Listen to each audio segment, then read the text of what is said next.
जय हिंद students, welcome to study for civil services. कैसे हैं आप सभी लोग? उम्मीद करता हूं सभी बहुत ही बढ़िया होंगे। सो गाइज, आज है 10th ऑफ जुलाई 2025 और आज के करंट अफेयर्स को हम लोग कवर करने वाले हैं। आप में से जो भी स्टूडेंट्स यूपीपीसीएस, यूपीएससी, बीपीएससी या किसी भी स्टेट पीएससी की तैयारी कर रहे हैं तो लेक्चर को एंड तक जरूर देखिएगा, क्योंकि यहाँ पर वो सभी न्यूज हम लोग कवर करते हैं जो आपके एग्जामिनेशन के लिए इंपॉर्टेंट होती हैं। और गाइज, ये है हमारे ज्ञान सर, और ज्ञान सर के स्पेशल पेड बैच को ज्वाइन करने के लिए इन दिए गए नंबर पर आप कॉन्टैक्ट करिए। हमारे पास आप लोगों के लिए प्रॉपर कोर्सेज अवेलेबल हैं। UPPCS, BPSC, UKPSC, RO ARO, BEO, UP triple SC exam, या फिर इवन आप हरियाणा, राजस्थान या छत्तीसगढ़ पीएससी की भी तैयारी कर रहे हैं तो भी आप कोर्सेज को ज्वाइन करिए, क्योंकि यहां पर जो कोर्सेज अवेलेबल हैं वो जीरो से लेकर सिलेक्शन तक की प्रॉपर तैयारी के कोर्सेज हैं।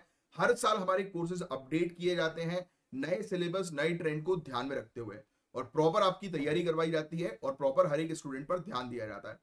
ये है आज के टॉपिक्स, जिनको हम लोग एक एक करके कवर अप करेंगे। मैं आज आप लोग के कमेंट्स जो है वो ले नहीं रहा हूं, क्योंकि यहाँ पर थोड़ा सा इलेक्ट्रिसिटी का इशू है बिकॉज ऑफ हैवी रेन, और अभी अभी जस्ट इलेक्ट्रिसिटी आई है, तो फटाफट मैं चाह रहा हूँ कि पहले हम लोग कवर अप कर लें चीजों को, फिर कल के सेशन में जो है मैं आपके कमेंट्स देखूंगा। आप अपने साथ पेन और पेपर जरूर लेकर बैठिएगा, क्योंकि जो भी चीज मैं आपको पढ़ाऊंगा, समझाऊंगा, उसको आपको सबसे पहली चीज तो बहुत ध्यान से जो है वो सुनना है, और जो भी चीज बोलूंगा नोट डाउन करिए। तो ये चीज आपको जो है वो नोट डाउन करनी है। Alright, perfect, clear. चलिए, तो ये वाला जो हमारा पहला टॉपिक है बहुत ही ज्यादा इंपॉर्टेंट टॉपिक है। हम बात करने वाले हैं एक ऐसे वायरस के बारे में जो केरला में बार बार अपना प्रचार कर रहा है, बार बार देखने को मिल रहा है। इसका नाम भी आपने सुना होगा, नीपा वायरस, यानी कि एनआईवी। लिख लो, नीपा वायरस यानी कि एनआईवी। पहला पॉइंट जो बोलूंगा लिखने को, सिर्फ वही चीज लिखनी है। तो आपके जीएस पेपर 2 गवर्नेंस हेल्थ से रिलेटेड ये टॉपिक है। Even GS paper 3 science technology और डिजीज सर्वेलांस के अंदर ये टॉपिक जो है वो आएगा मेंस के अंदर। राइट, प्रीलिम्स के पॉइंट ऑफ व्यू से ये फैक्चुअल इंफॉर्मेशन जो बताऊंगा वो नोट डाउन करिएगा, है ना।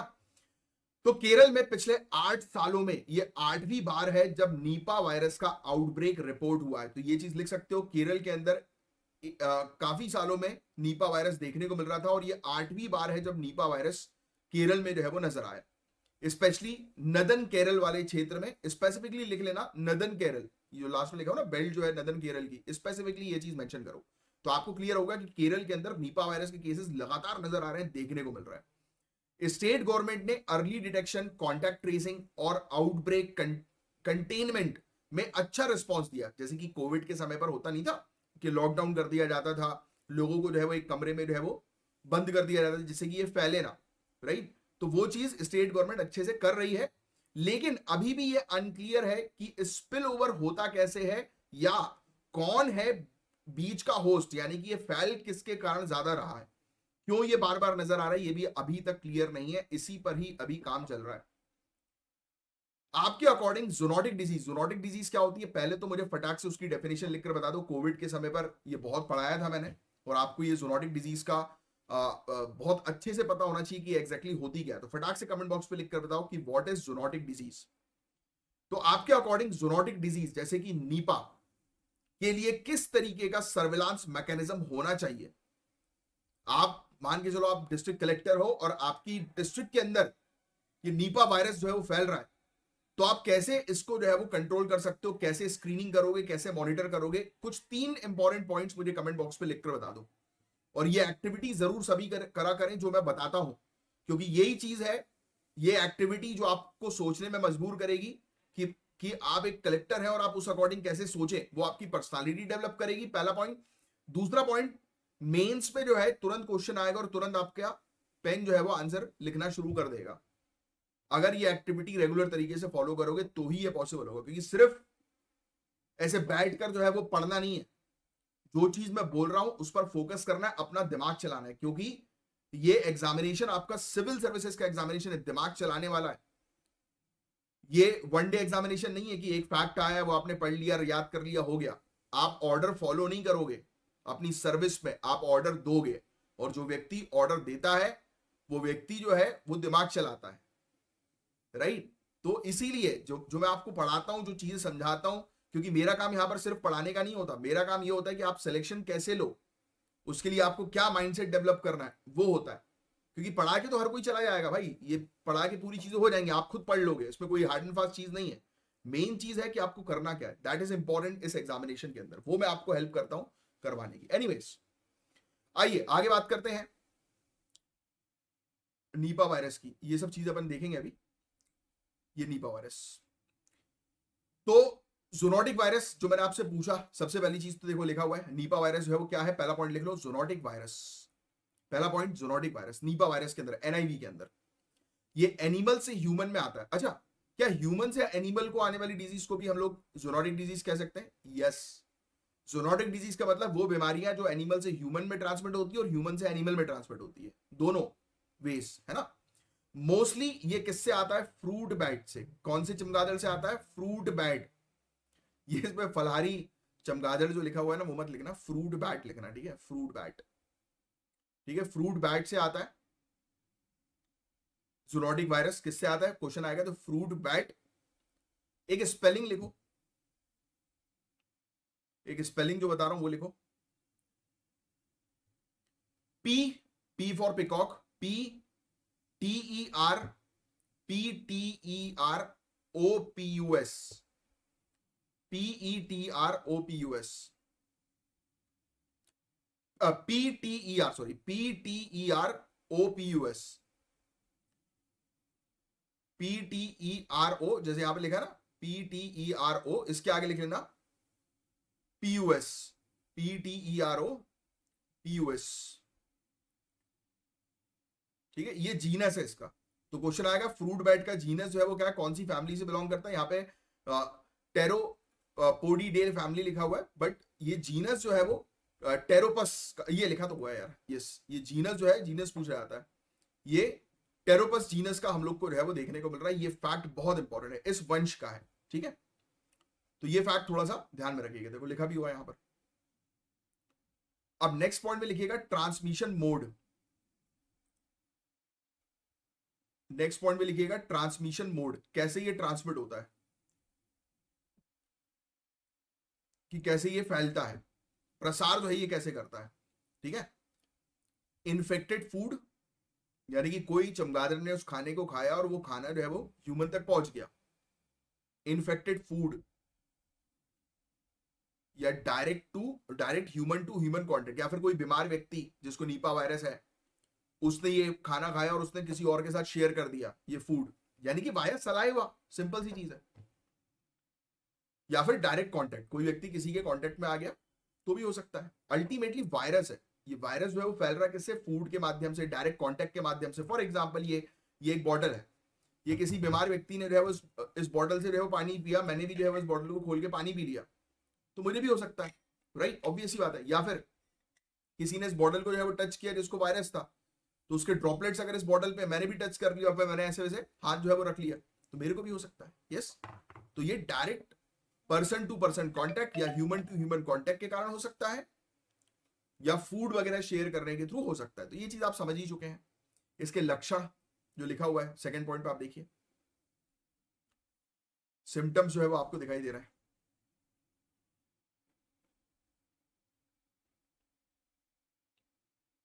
ठीक है। ये चीज हमने जो है बात कर ली ना, हाँ, कंटामिनेटेड फूड, ये हमने बात कर ली, लिखने की जरूरत नहीं है ना, सिम्टम्स में लिख लो आप।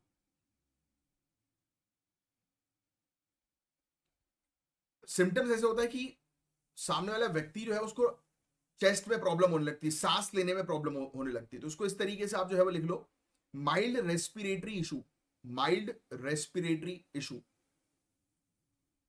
माइल्ड रेस्पिरेटरी इशू, कि किसी को जो है वो सांस लेने में हल्की फुल्की जो है वो प्रॉब्लम हो गई।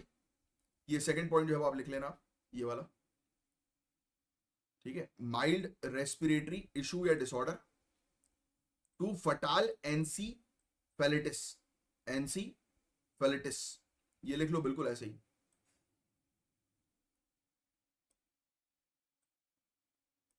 ठीक है। हल्का फुल्का रेस्पिरेटरी इश्यूज या फिर बहुत ही ज्यादा एनसीफेलिटिस तक जो है वो हो सकता है, बहुत बुरी स्थिति जो है इंसान की हो सकती है, even death. Next, even death. Mortality rate, जो फर्टालिटी रेट जिसको हम लोग जो है वो कहते हैं, ये लिख लो आप, नेक्स्ट पॉइंट। फर्टालिटी रेट या मृत्यु दर कितने प्रतिशत है? 40 से 75%, जो कि बहुत ज्यादा है। 40 to 75%, यानी कि हर 10 में से 4 से 7 लोग की मृत्यु होगी, कंफर्म्ड है। क्या मुझे कोई बता सकता है कि कोविड की फैटालिटी रेट कितनी थी कोरोना वायरस की? कमेंट बॉक्स में लिखकर बताओ। नेक्स्ट पॉइंट ये लिखो, पहली बार ये डिटेक्ट हुआ मलेशिया में, फर्स्ट टाइम ये मलेशिया में डिटेक्ट हुआ। और किसके थ्रू फैला? पिग्स के थ्रू। आप बोल रहे हो कि सर यार ये तो फ्रूट बैट के थ्रू फैल रहा है, आप बोल रहे हो ये सुअरों के थ्रू फैल रहा है। अरे फ्रूट बैट ने सुअर को इन्फेक्ट किया और सुअर से ये ह्यूमन में आया। Are you getting this? तो ये वहां पर जो होस्ट था वो पिग्स था। इंडिया के अंदर केरल में होस्ट कौन है वो पता नहीं लिख पा रहा, उस पर काम चल रहा है।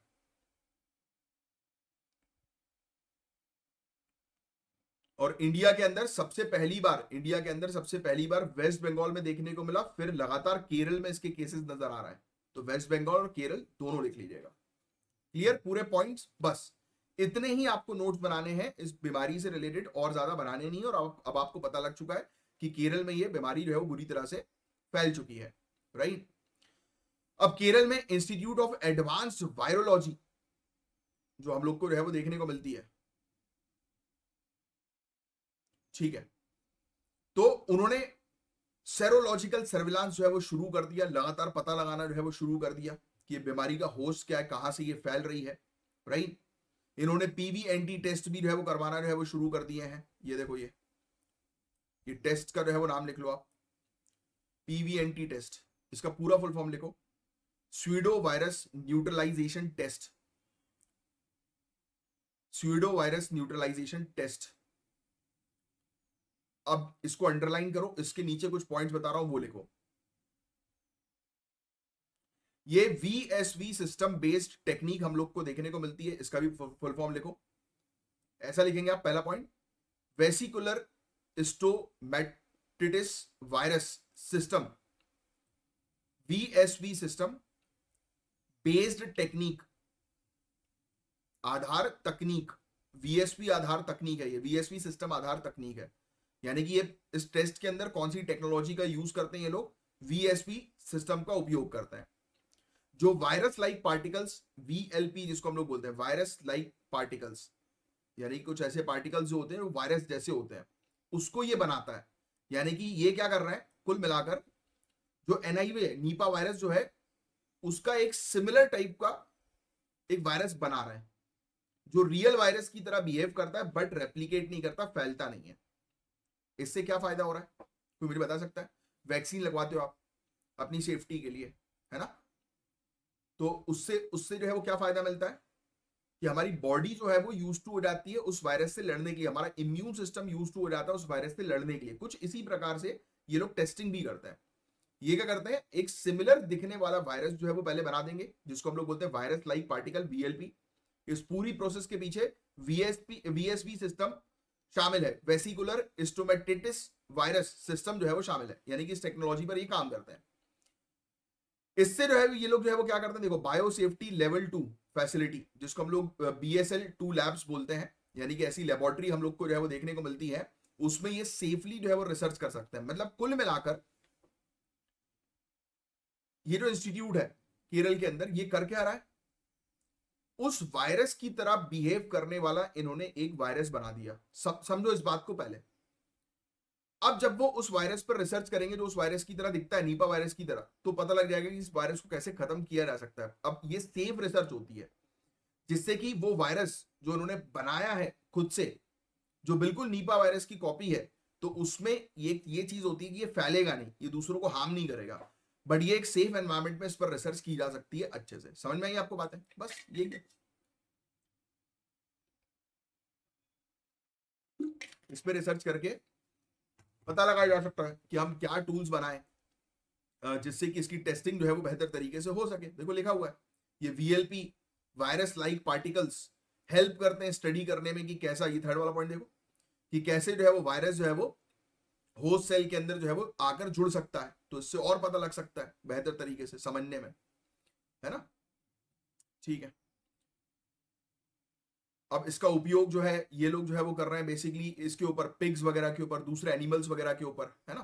तो ये सैंपल्स वगैरह एनआईवी हॉटस्पॉट्स के कुछ कम रेडियस में कलेक्ट किए जाएंगे। यानी कि अब ये क्या करेंगे, जिन लोगों को वायरस हुआ है जिस क्षेत्र में ये वायरस फैला है उस क्षेत्र में आसपास ये क्या करेंगे, जानवर जो है, कोई पिग हुआ या कोई डॉग्स हुए, गोट्स हुए, उनके ब्लड सैंपल ले लेंगे, उसको स्टडी करेंगे क्या इनके ब्लड सैंपल में ऐसा एनआईवी वायरस है कि नहीं।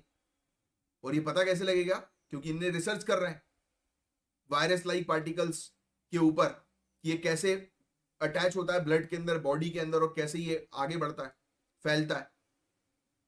तो ये चीज हो रही है, इस प्रकार से रिसर्च। तो इतना डेप्थ में आपको जाना नहीं है पहली चीज तो, क्योंकि आपको साइंटिस्ट रिसर्चर बनना नहीं है, बट फिर भी आपको पता होना चाहिए कि भाई किस प्रकार से सेफ एनवायरनमेंट पे आप टेस्टिंग कर सकते हो। नीपा वायरस के लिए केरल इंस्टीट्यूट जो है वो कर क्या रहा है, तो आपको पता होना चाहिए कि हाँ भाई हम लोग एक सेफ लेबोरेटरी के अंदर सेफली हमने जो है वो एक particle, virus like particles VLP जो है वो तैयार कर रहे हैं और जिस पर स्टडी कर रहे हैं। उसकी खास बात यह है कि वो बिल्कुल नीपा वायरस की तरह बिहेव करता है, जिस पर रिसर्च करना पॉसिबल है अच्छे से। और जिस क्षेत्र में ये वायरस फैल रहा है उस क्षेत्र में डॉग्स हुए, दूसरे एनिमल्स हुए, उनके ब्लड सैंपल्स लिए जा रहे हैं कि कहीं उनके थ्रू तो ये फैल नहीं रहा।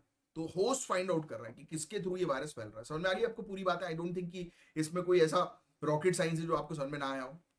मैं ट्राई करता हूं बहुत ईजी तरीके से आपको समझाने की।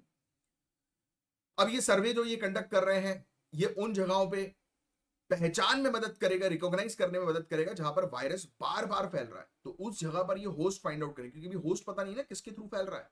जैसे मलेशिया के अंदर पिग के थ्रू फैला, हमें होस्ट पता था, यहां पर नहीं पता कि केरल में किसके थ्रू फैल रहा है। तो इस पर अभी स्टडी जो है वो चल रही है, ठीक। और वर्ल्ड हेल्थ ऑर्गेनाइजेशन ने नीपा वायरस को 2024 की प्रायोरिटी पैथोजन लिस्ट में भी जो है वो शामिल किया हुआ है, राइट। तो ये फैक्ट भी आपको थोड़ा सा पता होना चाहिए, वैसे उतना जरूरी नहीं है। देखो ये लिखा हुआ है, लास्ट वाला पॉइंट देखोगे आप तो, ठीक है। बस दैट्स इट गाइस, ये था पूरा ओवरऑल टॉपिक। नीपा जैसे वायरस जो होते हैं ना, वो सिर्फ एक रीजनल हेल्थ क्राइसिस नहीं है, ये ग्लोबल कंसर्न है। और अगर इंडिया जैसे देश में रिपीटेड केसेस इसके नजर आ रहे हैं, तो हमें सिर्फ रिएक्शन नहीं, प्रिवेंटिव हेल्थ केयर इंफ्रास्ट्रक्चर पे ध्यान देना पड़ेगा, जो हमने देना शुरू कर दिया है। इसलिए हम इस प्रकार की टेक्नोलॉजी पर जो है वो काम कर रहे हैं, टेस्टिंग इसकी कर रहे हैं, जिससे कि अगर हम ये टेस्टिंग में सक्सेसफुल हो पाएंगे तो यस, हम ग्लोबली पूरे दुनिया भर को हेल्प कर सकेंगे नीपा वायरस से बचने में भी,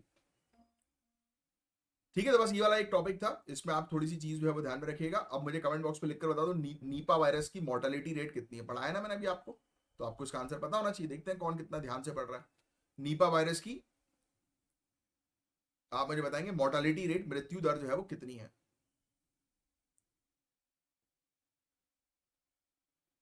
ठीक, चलिए अब नेक्स्ट टॉपिक की तरफ हम जो है वो चर्चा करेंगे। पूरे दुनिया भर में सूखे की स्थिति तो बढ़ती जा रही है, ये बात आप जान ही रहे हो। क्यों बढ़ रही है? टेम्परेचर इंक्रीज हो रहा है, तो सूखा तो होगा ही होगा। एक ऐसे टॉपिक के बारे में डिस्कस करेंगे जो इतना आपको नोट्स इसके बनाने नहीं है, बट यूएनसीसीडी बहुत इंपॉर्टेंट है, United Nation Convention to combat desertification.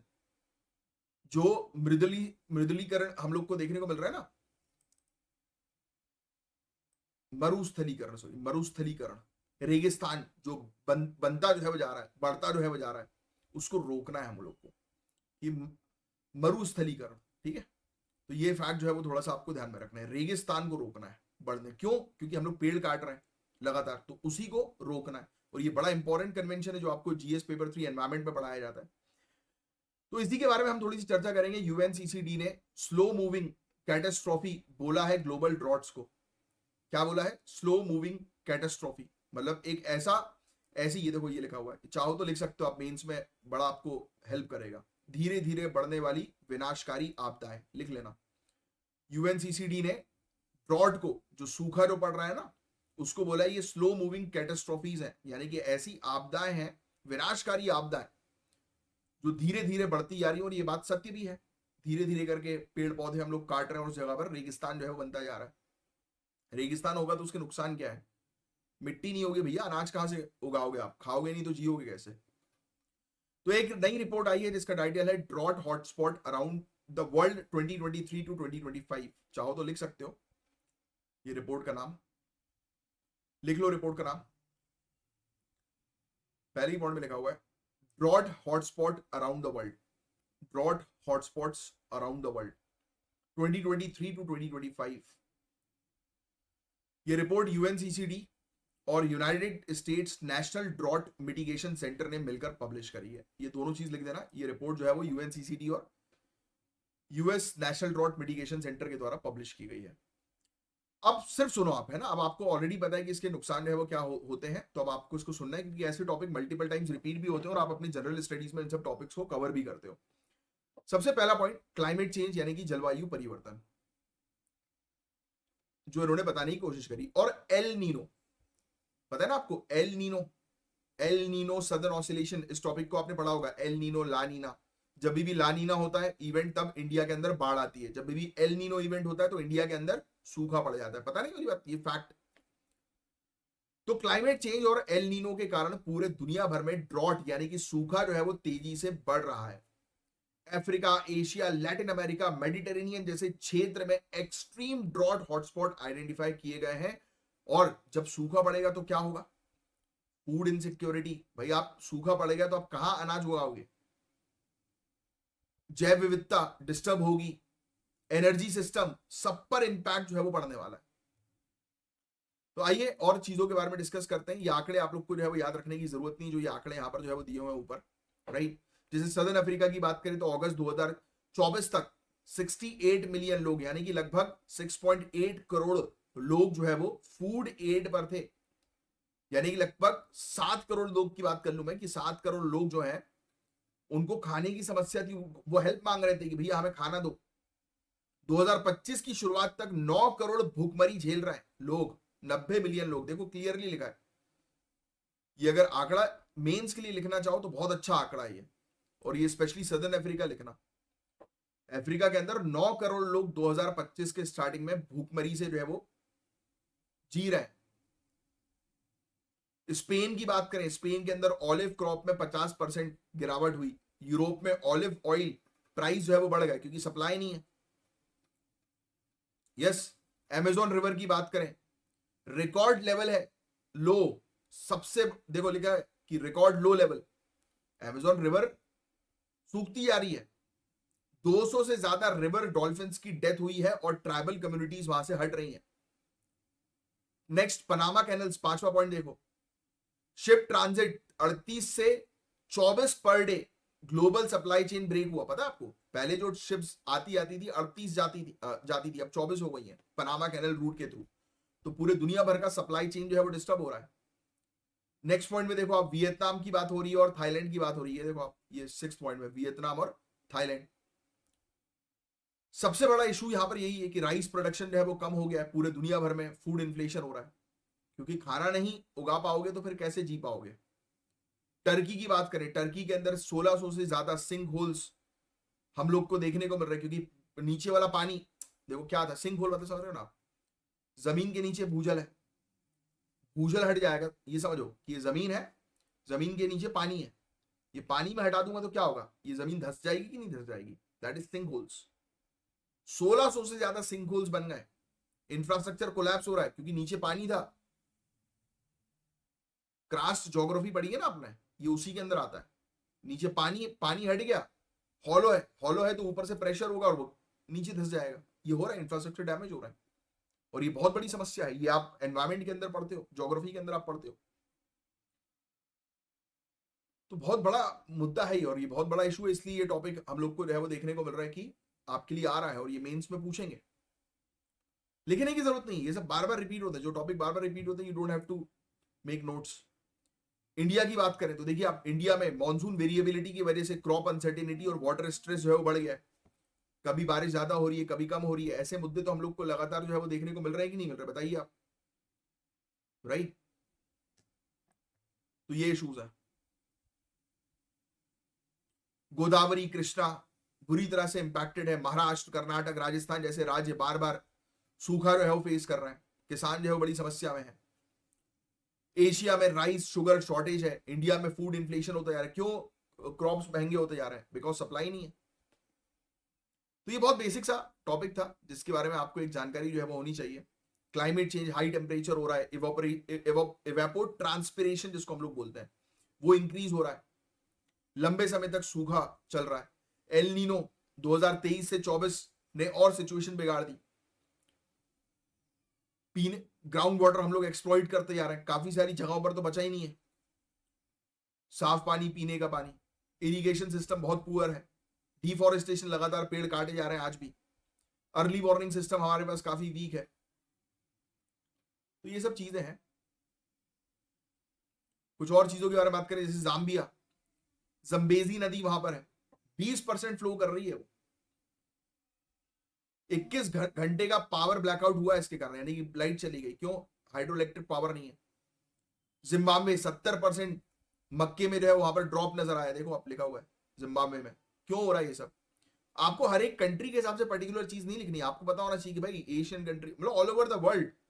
आप अगर मेंस का आंसर लिखेंगे तो इतना स्पेसिफिक नहीं लिखना है, सिर्फ इतना लिखना है कि पूरे दुनिया भर में ड्रॉट के कारण फूड प्राइसेस बढ़ रहे हैं, राइट, क्रॉप्स का प्रोडक्शन जो है वो लो हो गया है। कितने पॉइंट्स लिख सकते हो आप? इलेक्ट्रिसिटी जो है वो कट होती जा रही है क्योंकि हाइड्रो पावर इलेक्ट्रिसिटी जनरेट नहीं हो पा रही। रिवर, बस इतना लिख दिया, हाइड्रो पावर इलेक्ट्रिसिटी जनरेशन कम हो गया है ना। नेक्स्ट पॉइंट आप इसी से रिलेटेड लिख दो, चौथा पॉइंट, कि रिवर का फ्लो जो है वो रिड्यूस हो गया है, right. Next point, ground water जो है वो रिड्यूस हो गया है, कम हो गया है। नेक्स्ट पॉइंट लिख दो आप, इंफ्रास्ट्रक्चर जो है वो डैमेज हो रहा है ग्राउंड वाटर के कारण। तो आप देखो ऐसे पॉइंट्स बढ़ा सकते हो। सोचो आप, इतना पढ़ने में आपको क्या चीज निकाली आपने, निचोड़ क्या निकाला? ये पॉइंट्स देखो, 6-7 पॉइंट्स मैंने आपको बता दी और मिलते हैं। वाइल्ड लाइफ लॉस हो रहा है, बायोडाइवर्सिटी लॉस, बोलो आप। यही तो गेम है सिविल सर्विसेज का, कि जब आप पढ़ो तो आपके पॉइंट्स आपके पास इकट्ठे हो गए। कोई भी टॉपिक आपको बोले कि चलो यार ड्रॉट पर बोलो, तो आपके पास 250 वर्ड्स रेडी होने चाहिए। और कैसे रेडी हो गए? देखो आप, मैंने आपको इतने पॉइंट्स बता दिए, आप इतने पॉइंट्स आपके कवर हो जाएंगे ऑलमोस्ट 80 वर्ड, 100 वर्ड्स में, सिर्फ इतने पॉइंट्स गारंटीड। चाहो तो लिख कर देख लो, काउंट कर लेना, क्योंकि जब आप ये पॉइंट्स लिखोगे तो एक आधी लाइन एक्सप्लेन करोगे। This is what civil service. और बिल्कुल तरीके से सजा के लिखो आप चीजों को। वाइल्ड लाइफ लॉस हो रहा है, रिवर्स ड्राई हो रही है, देखो एक पॉइंट हो गया। अब रिवर्स ड्राई हो रही है, नीचे इंडियन रिवर्स का लिख दो आप, महानदी, गोदावरी, कृष्णा, रिवर्स का वाटर फ्लो खराब हो रहा है। नेक्स्ट लिख दो आप मॉनसून, उसको एक्सप्लेन कर दो। एल नीनो लिख दो, ला नीना लिख दो, राइट। एल नीनो मतलब स्पेशली अगर ड्रॉट की बात हो रही तो यस। आप बताओ इसमें कहां डिफिकल्टी है? लोग बोलते हैं हमें पढ़ने में तकलीफ हो रही है।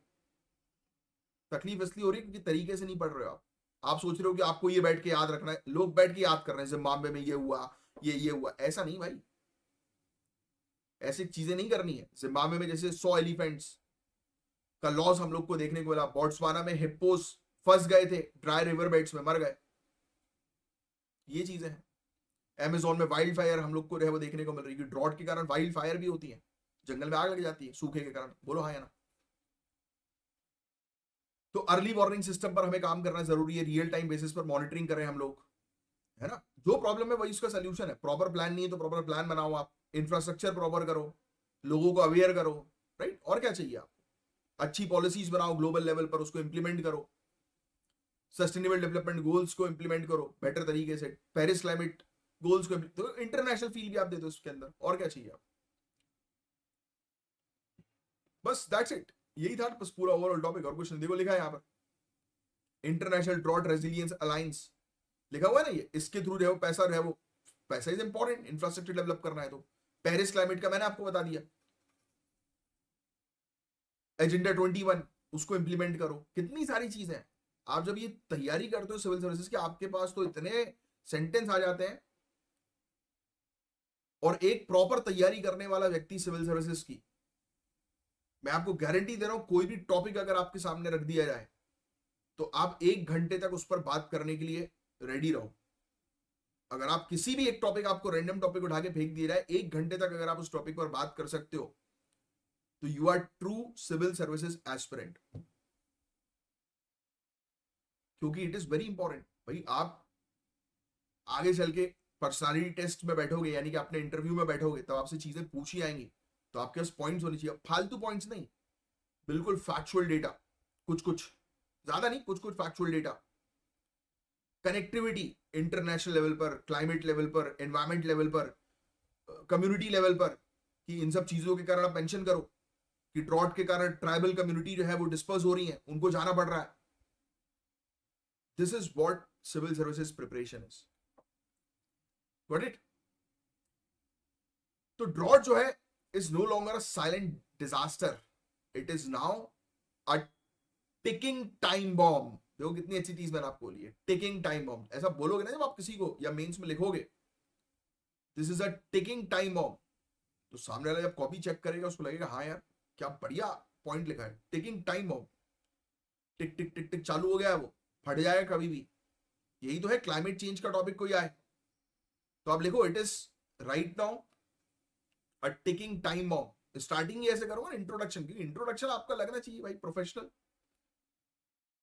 इंडिया के लिए इसका मीनिंग है water security, rural stability, food inflation, इन सब चीजों से जुड़ा है। उसमें आप वेन डायग्राम बना दो, सर्कल बना बना के बीच में जो है डाल दो ड्रॉट, उसके होने वाले परिणाम ऐसे सर्कल बना बना के डालो। देखो कितना अच्छा लगे दिखने में। Presentation is very important her field में।